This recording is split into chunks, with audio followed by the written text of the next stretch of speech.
Gênesis, tudo bem? Dando continuidade àquela primeira parte da aula anterior sobre Estado moderno e teorias contratualistas, eu, Rafael Carlos, professor de Sociologia, estou aqui novamente para a gente poder versar, para poder analisar de maneira um pouco mais aprofundada as teorias contratualistas que deram fundamento àqueles modelos de Estado que vimos na aula anterior. Falamos, vamos relembrar rapidinho, sobre o Estado absolutista, o Estado liberal e o Estado democrático liberal ou democrático participativo. E eu citei para vocês que cada modelo de Estado desse tem como fundamento uma teoria contratualista. O Estado democrático participativo nos lembra a teoria de Rousseau, o Estado liberal, a teoria de Locke. Ei, lembra aí, ó, L de liberal, L de Locke. É uma dica, hein? E o Estado absolutista tem como fundamento as teorias de Thomas Hobbes, as chamadas teorias hobbesianas. E a gente começa exatamente a partir do Thomas Hobbes, o autor da obra O Leviatã. Nessa obra, chamada Leviatã, e só um parêntese, Leviatã é um monstro que aparece no livro de Apocalipse, lá no final da Bíblia. Então ele compara o Estado a uma estrutura monstruosa. Por isso que ele chama o Estado de Leviatã. Por isso que o título da obra é exatamente o Leviatã. Todo autor contratualista, ele tem uma característica. Ele vai dizer que antes do modelo de Estado e sociedade civil que a gente vive hoje, existe um modelo chamado Estado de natureza, que é quando os homens vivem sem que hajam nenhum tipo de regras ou valores que sejam externos à sua vontade e à sua própria natureza humana, tá ok? Então a gente sempre vai fazer essa análise. Primeiro começa no Estado de natureza, depois existe um contrato social ou um pacto social que dá origem à sociedade civil e ao Estado tal qual conhecemos hoje, tudo bem? Então vamos fazer essa primeira análise a partir da teoria do Thomas Hobbes. Bom, tem uma frase muito famosa do Thomas Hobbes que diz que o homem é o lobo do próprio homem. Então o Hobbes acredita que no estado de natureza o que marca a relação entre os homens é exatamente o conflito. Por que o conflito, por que a guerra é a condição natural do ser humano? Exatamente pelo fato do homem ser o lobo do próprio homem.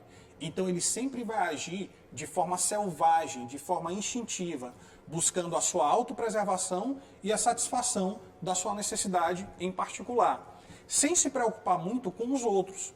Daí a ideia do lobo, do animal selvagem, do animal instintivo. Então, ao analisar o estado de natureza como um estado de guerra, portanto de conflito, nós precisaríamos sair dessa condição para que a vida em sociedade ela fosse menos conflituosa e ela fosse melhor para todos nós. E é por isso que, segundo Hobbes, em determinado momento, foi necessário que os homens fizessem um contrato social, ou seja, um pacto entre eles, entre cada indivíduo, para que a vida se tornasse melhor, para que a gente fugisse daquela condição natural do medo, da violência, do conflito, do estado de guerra de todos contra todos. Daí vem a noção de contrato social, ou de pacto social na teoria hobbesiana. E como funcionaria esse pacto ou esse contrato social? Presta atenção que no estado de natureza, todos os indivíduos são livres, porque não existe nenhum tipo de regra ou de leis que limitem a vontade do indivíduo. Então, o grande problema para Hobbes é exatamente essa liberdade natural de cada indivíduo. Essa liberdade que é oriunda, que é originada da própria natureza humana. Então ele acredita que para resolver esse conflito, esse estado de guerra, é necessário que os indivíduos abram mão da sua liberdade. Eles cedem a sua liberdade individual para um soberano. Esse soberano, ele pode ser tipo um faraó, um imperador, um rei. Ele é alguém que vai governar acima dos outros indivíduos. Então a ideia de soberania, ela surge a partir do momento em que os indivíduos abrem mão da sua liberdade natural, eles cedem a sua liberdade a um só homem e chamam esse homem de soberano. Ou seja, esse governante, esse imperador, esse rei, esse faraó, seja lá o que for, ele passa a estar acima dos outros homens, porque os outros homens cederam a sua liberdade a esse soberano. Esse soberano, ele representa o próprio Estado. Por isso que o modelo hobbesiano de política, ele é muito similar ao que na prática foram as monarquias absolutistas europeias. No começo da primeira aula, a gente viu a imagem de um rei francês, chamado Luís XIV. Esse rei, ele era apelidado de Rei Sol. Por que Rei Sol? Porque naquele momento acreditava-se que o Sol era o centro do universo. Então ele era o centro do universo. Ele detinha na personalidade dele, na persona dele, todo o poder político da sociedade francesa. Por isso ele ficou famoso por aquela frase, o Estado sou eu, personificando o poder do Estado numa só pessoa, que no caso ela era ele mesmo, ele próprio, ok? Então esse modelo que o Hobbes ele está analisando na obra O Leviatã é exatamente um modelo chamado absolutista, ou Estado absolutista. Por que o nome é absolutista? Porque vem do adjetivo absoluto. O que é uma coisa absoluta? É uma coisa que não pode ser relativizada, ela não pode ser contestada, portanto. Então você tem um poder incontestável, o poder absoluto na mão do governante. E esse governante é a personificação de todo o poder do Estado. Por isso a frase simbólica, o Estado sou eu. O Estado absolutista, ele percebe, ele tem como característica o fato de que a soberania pertence ao governante. Então, é o povo que deve servir ao governante. São os indivíduos que devem servir ao Estado nesse modelo chamado de monarquia absolutista ou de Estado absolutista. Tá ok? Esse modelo ele é muito característico do início da modernidade, da formação dos chamados Estado-nação. Só que com o passar do tempo, sobretudo com a ascensão da burguesia, esse modelo político passa a ser bastante criticado. Existem pelo menos 2 autores importantes na Idade Moderna que criticam o absolutismo, que é exatamente o John Locke, que a gente vai ver daqui a pouco no próximo slide, e também o Montesquieu. O detalhe é que o Montesquieu ele não era um burguês, ele era um nobre, né? E a nobreza naquele momento, ela se privilegiava das características do poder político, que era exatamente a monarquia. Mas mesmo sendo um nobre, o Barão de Montesquieu, ao escrever O Espírito das Leis, ele propõe um modelo de monarquia onde não haja o poder absoluto na mão de um só homem. Por quê? Porque o poder pode corromper a pessoa que o exerce. Então, para que diminuísse a possibilidade de ser corrompido pelo poder, do governante se deixar corromper, era necessário criar uma estrutura de poder onde ele estivesse seccionado, fragmentado, dividido. E aí surge a chamada tripartição do poder. O poder executivo, legislativo e judiciário. Numa proposta inovadora naquele momento do Montesquieu, que era de sair de um modelo de monarquia absolutista para um modelo de monarquia constitucional, semelhante ao que a própria Inglaterra fez no momento futuro. Tá ok? Bom, então a gente falou um pouco sobre o Estado absolutista, vamos fazer uma rápida revisão de suas características principais. Quando a gente fala de Estado absolutista, a gente fala primeiramente de um modelo de Estado onde a soberania pertence ao próprio Estado ou ao governante. O Estado é soberano porque ele tem um poder absoluto, ele é submetido a um pacto social, ele é criado através de um pacto social chamado Pacto de Submissão, e aí eu quero te explicar o porquê disso. Por que a gente fala em submissão? O que é estar submisso? É estar abaixo. Ou seja, quando os indivíduos concordam em ceder a sua liberdade ao governante, eles se põem abaixo do governante, porque o governante passa a dominá-los com um poder absoluto que é cedido a eles. Deu para entender? Agora, por que os indivíduos fazem isso? Qual é o objetivo de abrir mão da própria liberdade para um soberano, para um governante? É porque naquele momento acreditava-se que ao abrir mão da liberdade, o governante, com poderes absolutos, teria a condição de pôr o conflito que existia antes, no estado de natureza, em xeque, ou seja, de resolvê-lo, de fazer reinar a paz e a ordem. Então é como se naquele momento os indivíduos trocassem a sua liberdade por uma vida mais segura, acreditando que a soberania do Estado, que o poder absoluto do governante poderia conceder a eles essa condição de vida, onde não houvesse mais o conflito característico do estado de natureza, mas houvesse uma condição de ordem, de harmonia e de coesão social. Tudo bem? Então, essas são as características mais marcantes do Estado absolutista. Nós pensamos em Estado absolutista, pensamos imediatamente em Thomas Hobbes. Tudo bem? Vamos ver agora a característica do Estado que se contrapõe ao absolutismo, que é o Estado liberal. E para falar de Estado liberal, a gente vai convocar agora o John Locke, que é um teórico inglês do final do século XVII e também do século XVIII. É um filósofo, é um teórico extremamente versátil. O que quer dizer isso? Que ele escreveu sobre muitas coisas diferentes. Ele escreveu sobre política, escreveu sobre epistemologia, que é a teoria do conhecimento, escreveu sobre uma série de assuntos diferentes, mas nesse momento aqui, nessa aula, a gente vai analisar os pressupostos, as ideias políticas do John Locke. Então, John Locke, o principal livro dele sobre política, onde ele propõe um modelo novo de Estado, que é o Estado liberal, é o chamado Segundo Tratado sobre o Governo Civil, ok? Aí muita gente pergunta para mim, professor, mas o primeiro tratado sobre o governo civil, ele também não é importante?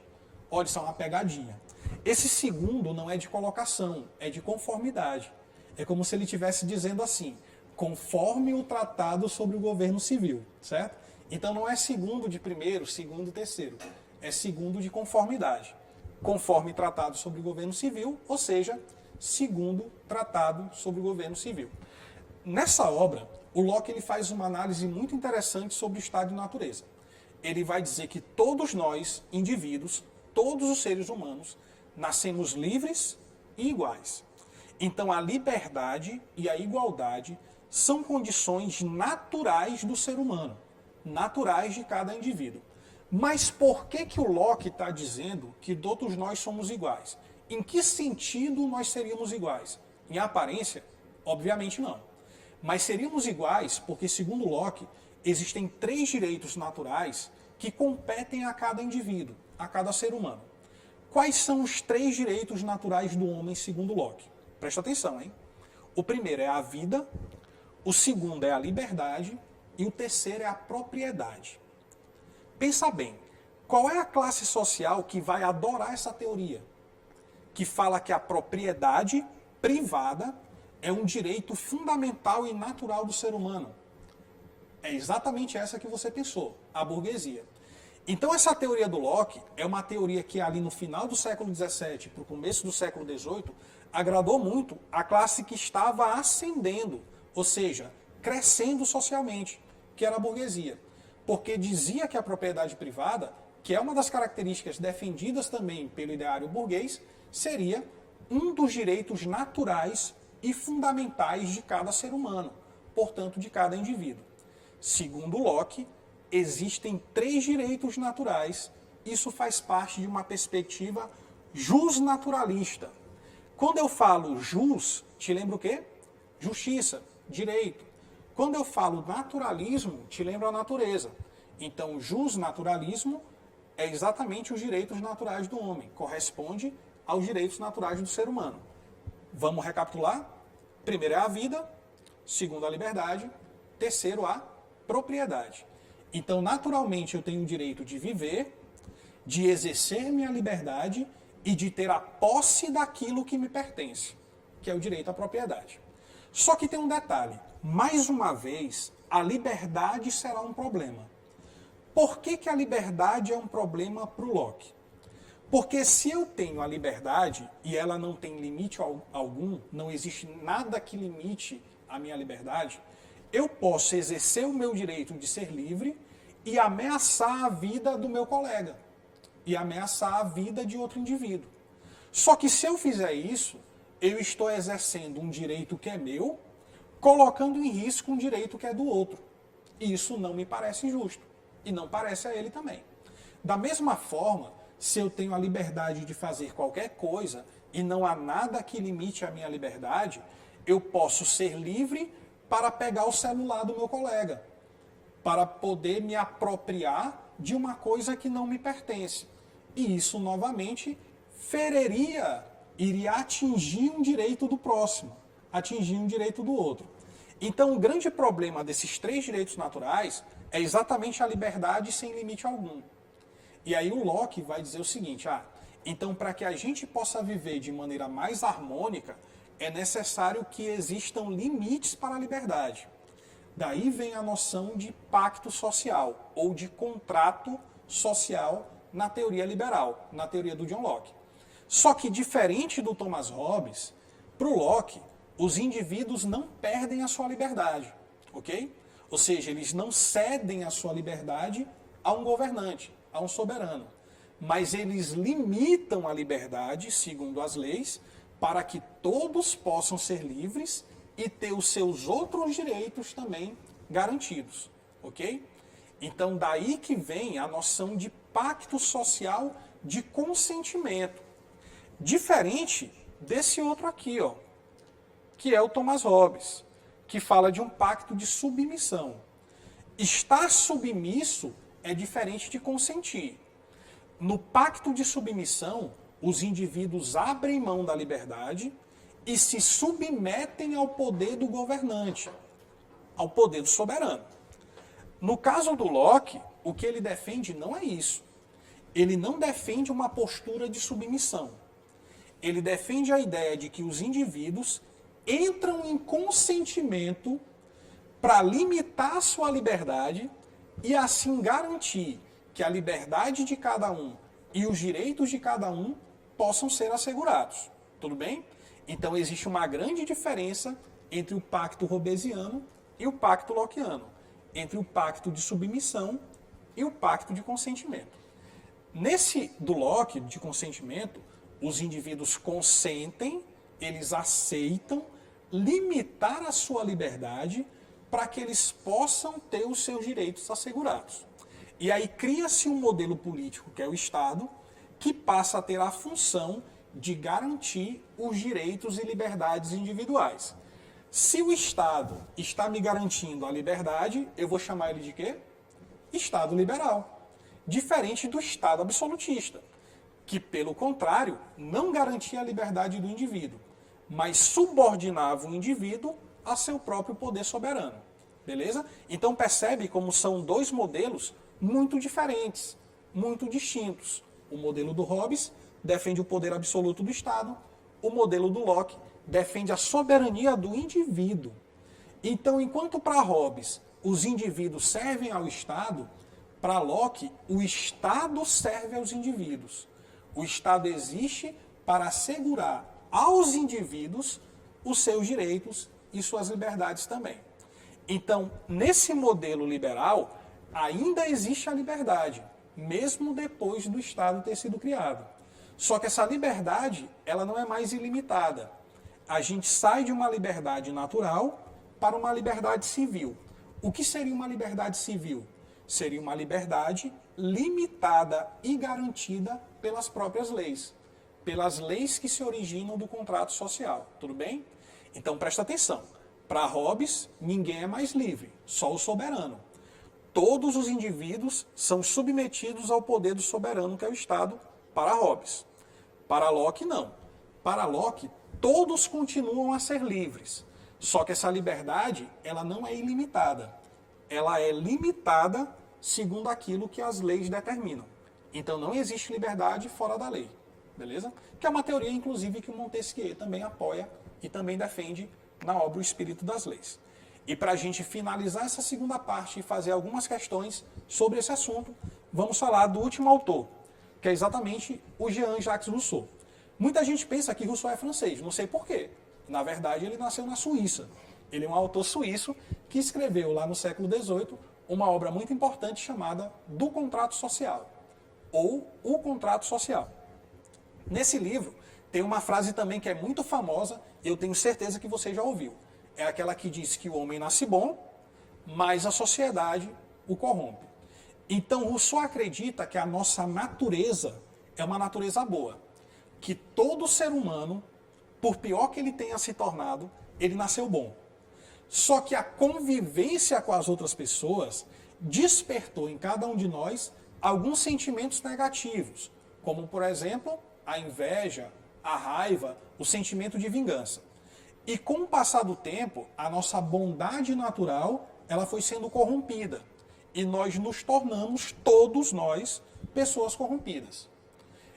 E aí, se você está vivendo no meio de pessoas que são corrompidas, que têm raiva, que têm inveja e etc., a tua vida, de certa maneira, ela está sendo posta em risco.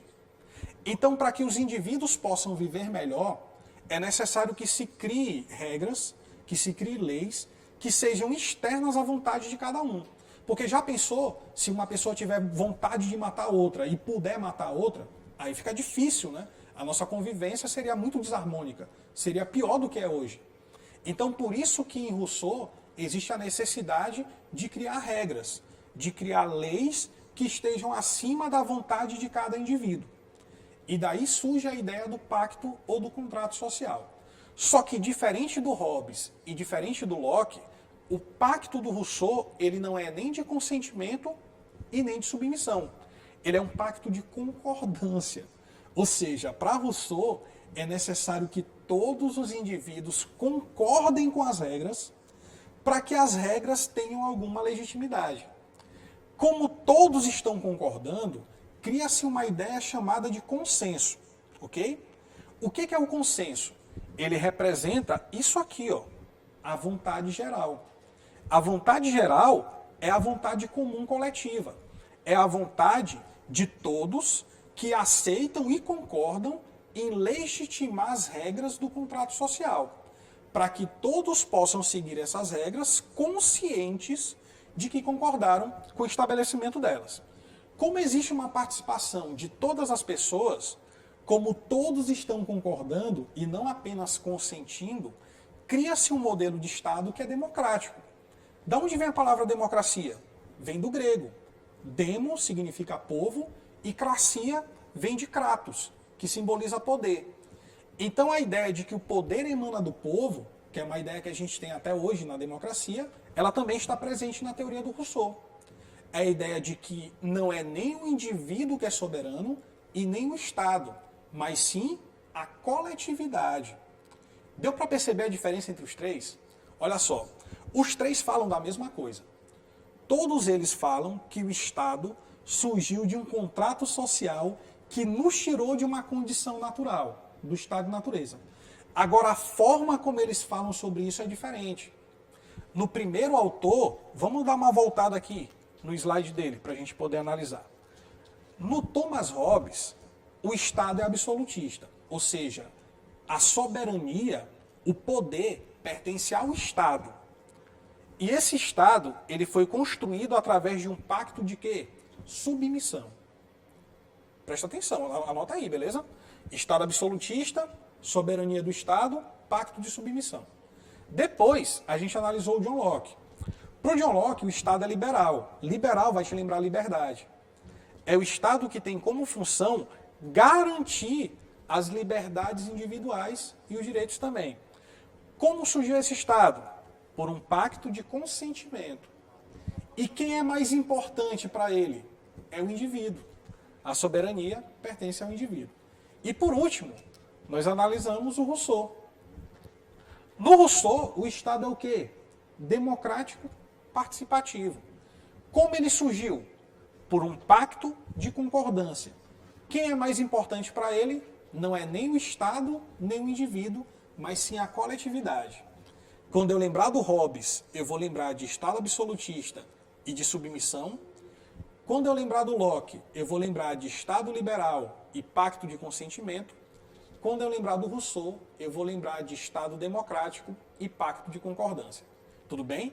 Então essa é a análise que se faz sobre os três principais autores do contratualismo que fundamentam teoricamente os modelos de Estado moderno. Dito isso, vamos passar agora para as questões de vestibular. De que forma esse conteúdo que a gente abordou pode ser cobrado no Enem, na UEMA ou em outros vestibulares aí afora. Vamos começar então com a primeira questão, que é uma questão que trata da teoria do Thomas Hobbes. Está lá na obra O Leviatã. Essa questão ela começa com uma citação do livro que a gente mencionou na aula, do chamado Leviatã. Nessa citação diz o seguinte: porque as leis de natureza, como a justiça, equidade, modéstia, piedade, ou em resumo, fazer aos outros o que queremos que nos façam, por si mesmas, na ausência do temor de algum poder capaz de levá-las a ser respeitadas, são contrárias às nossas paixões naturais, as quais nos fazem tender para a parcialidade, o orgulho, a vingança e coisas semelhantes. A citação do Thomas Hobbes. A pergunta, ou seja, o comando da questão é o seguinte: em relação ao papel do Estado, Hobbes considera que, letra A, o seu poder, ou seja, o poder do Estado, deve ser parcial. Epa, peraí. Quando nós falamos sobre o Thomas Hobbes, a gente comentou que o modelo de Estado que ele defende é o Estado absolutista. Nesse Estado absolutista, olha só, o poder, ele não é parcial. Ele é o quê? Absoluto. Então, logo no início da letra A gente já percebe que essa não pode ser a nossa opção correta. Mas vamos continuar. O soberano que nasce com o advento do contrato deve assiná-lo. Opa, não é um contrato de carteira assinada, de profissão, de trabalho, não. Esse contrato social é meramente uma especulação, é uma projeção, não é algo que se assina no papel. Então a letra A a gente já pode até esquecer, né? Porque ela já está num caminho completamente equivocado. Letra B. A condição natural do homem é a de guerra de todos contra todos. Será que isso é verdade? Vamos voltar rapidinho aqui na teoria dele. Ele está dizendo que o estado de natureza é um estado de guerra. Ok, o estado de natureza é um estado de guerra de todos contra todos. Resolver tal condição é possível apenas com um poder estatal pleno. O que é uma coisa plena? É o mesmo que uma coisa absoluta. Então a plenitude se assemelha à absolutez, a ideia de algo absoluto. Então a letra B me parece ser a opção correta. Mas vamos analisar as outras para ver se não tem uma melhor ainda do que a letra B. Letra C. Os homens são, por natureza, desiguais. Por isso, a criação do Estado deve servir como instrumento de realização da isonomia entre tais homens. Bom, não existe nenhum subsídio na teoria do Hobbes que afirme que os homens são, por natureza, desiguais. Na verdade, os homens são, todos eles, lobos do próprio homem. Ou seja, agiriam de forma instintiva, selvagem, buscando apenas a sua autoconservação, a sua autopreservação. Então a letra B continua a ser a nossa melhor alternativa. Letra D. A guerra de todos contra todos surge com o Estado. Isso é falso. A guerra de todos contra todos é uma condição da natureza humana. E o Estado existe exatamente para resolver essa condição de conflito. Então a letra D já podemos também descartá-la. Letra E. O homem nasce bom. Nós sabemos que essa não é a teoria do Hobbes. Para o Hobbes, o homem é o lobo do próprio homem. Quem vai nos dizer que o homem nasce bom é o Jean-Jacques Rousseau. Como a questão é sobre Hobbes, nós descartamos a letra E e marcamos todos nós corretamente a letra B de bola. Ok? Então espero que não tenha havido nenhuma dúvida em relação a essa questão. Até porque nós acabamos de falar que a teoria hobbesiana é exatamente aquilo que a letra B demonstra. O estado de natureza é uma guerra de todos contra todos. Para resolver esse conflito, é necessário criar o Estado com poderes plenos, com poderes absolutos, o chamado Estado Leviatã ou Estado soberano. Vamos passar então para a próxima questão, que é uma questão que traz um texto do John Locke. Nós iremos fazer uma questão sobre cada autor. Essa então é a segunda, é da teoria lockeana, da teoria liberal. O texto abaixo, de John Locke, revela algumas características de uma determinada corrente do pensamento. E aí tem um texto que a gente vai ler. Se o homem no estado de natureza é tão livre, conforme dissemos, se é senhor absoluto da sua própria pessoa e posses, igual ao maior e a ninguém sujeito, por que abrirá ele mão dessa liberdade? Por que abandonará o seu império e sujeitar-se-á ao domínio e controle de qualquer outro poder? Ao que é óbvio responder que, embora no estado de natureza tenha tal direito, a utilização do mesmo é muito incerta e está constantemente exposto à invasão de terceiros, porque, sendo todos senhores tanto quanto ele, todo homem igual a ele e, da maior parte, pouco observadores da equidade, da justiça, o proveito da propriedade que possui nesse estado é muito inseguro e muito arriscado. Estas circunstâncias obrigam-no a abandonar uma condição que, embora livre, está cheia de temores e perigos constantes. E não é sem razão que procura de boa vontade juntar-se em sociedade com outros que já estão unidos, ou pretendem unir-se, para a mútua conservação, atenção agora, hein, da vida, da liberdade e dos bens a que chamo de propriedade. Ainda há pouco, no slide sobre o John Locke, nós vimos que, segundo Locke, no justnaturalismo existem 3 direitos naturais: a vida, a liberdade e a propriedade. Sendo assim, percebemos que lá no texto, ao tratar sobre esses 3 valores, esses 3 direitos, lá no final do texto, pergunta-se o seguinte: do ponto de vista político, podemos considerar o texto como uma tentativa de justificar o quê? Lembra disso, hein? Vida, liberdade, propriedade. Os 3 direitos naturais do homem, segundo Locke. Então a letra A diz: a existência do governo como um poder oriundo da natureza. Não, nenhum teórico contratualista vai dizer que o governo se originou da natureza. Para eles, para todos eles, o governo se originou de um contrato social, ou pacto social. Letra B. A origem do governo como uma propriedade do rei. Falso. Primeiro que Locke, ele nem defende a monarquia absolutista. Ele defende um modelo de Estado liberal. Então nem faria sentido a letra B. Letra C. O absolutismo monárquico como uma imposição da natureza humana. Mais uma vez, está errado. Não se trata aqui sobre absolutismo, sobre monarquia, sobre natureza. Se trata sobre a preservação dos direitos naturais do homem. Letra D. A origem do governo como uma proteção à vida, aos bens e aos direitos. Encontramos a nossa alternativa correta. É exatamente isso que traduz a citação do Locke. O governo, ou seja, o Estado, precisa existir para garantir e proteger os direitos dos homens. Ok? E a letra E, só para a gente fechar a análise, o poder dos governantes, colocando a liberdade individual acima da propriedade. Não. Liberdade e propriedade são direitos por igual. Vida, liberdade e propriedade. Nenhum está acima um do outro. Os 3 são igualmente importantes na teoria do John Locke. Tudo bem? Vamos então para a nossa última questão sobre esse assunto, que é uma questão que trata sobre a teoria do Rousseau. Ok? Vamos ler então a pergunta. Leia com atenção a seguinte afirmação do Rousseau. Essa afirmação está no livro do Contrato Social, que a gente comentou ainda há pouco. E diz o seguinte: enfim, cada um dando ninguém e não existindo um associado sobre o qual não se adquira o mesmo direito que se lhe cede sobre si mesmo, ganha-se o equivalente de tudo o que se perde, e maior força para conservar o que se tem. Se separar-se, pois, do pacto social aquilo que não pertence à sua essência, ver seguintes termos, entre aspas: cada um de nós põe em comum sua pessoa e todo o seu poder sob a direção suprema da vontade geral. Atenção para esse termo, vontade geral.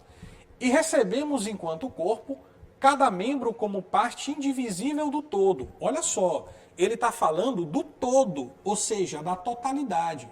Ele não está se referindo ao indivíduo, mas sim à sociedade, à coletividade. Imediatamente, esse ato de associação produz, em lugar da pessoa particular, ou seja, do indivíduo, um corpo moral e coletivo. De novo, coletivo. Para Rousseau, o mais importante não é o indivíduo, mas sim a coletividade. Sua vida e sua vontade, que é o final da citação. O pacto social somente é possível a partir da vontade geral, que eu pedi para você prestar atenção na questão, né? Descrita acima. Segundo Rousseau, o que significa esse conceito? Vamos lá. Vontade geral é o mesmo que vontade de todos? Pode ser. Tá? A gente não vai marcar de primeira, porque pode ser que a letra A seja meramente uma pegadinha. Vontade da maioria. Não. Se é vontade geral, não é vontade da maioria. Porque existe a minoria também. E aí já não seria mais geral. Vontade individual, muito menos. O foco aqui não é o indivíduo. Vontade de uma grande parte não pode ser, porque existe a pequena parte também. E a pequena parte faz parte do todo. Vontade comum coletiva. Essa questão é um pouquinho complicada. A gente ficaria em dúvida entre a letra A e a letra E. Só que assim, a ideia da vontade de todos, ela não é necessariamente a ideia que Rousseau se expressa quando trata de coletividade. Porque quando você fala todos, você subtende também que ainda existe a parte. Ou seja, que o todo seja o somatório dos indivíduos. Quando você fala de vontade coletiva, essa parte, ela não existe mais. Ela se tornou um todo homogêneo e uniforme. Então a gente marcaria a letra E, porque exatamente a coletividade, ela expressa essa totalidade em comum, que afasta a perspectiva do indivíduo. Quando eu falo de todos, eu falo da soma dos indivíduos. Quando eu falo de vontade comum coletiva, eu falo de um corpo homogêneo, onde a coletividade está presente. Então a gente marcaria mais corretamente a letra E. Tudo bem? Então, pessoal, finalizamos aqui a nossa aula sobre o Estado moderno e as teorias contratualistas. Espero que tenha sido proveitosa para vocês. Continuem ligados nos canais de transmissão da SEDUC, tanto na TV Assembleia, quanto na Rádio Timbira, quanto também no YouTube, e acompanhem as aulas, tá? Então, hashtag Fique em Casa Aprendendo. Tchau, tchau, até a próxima.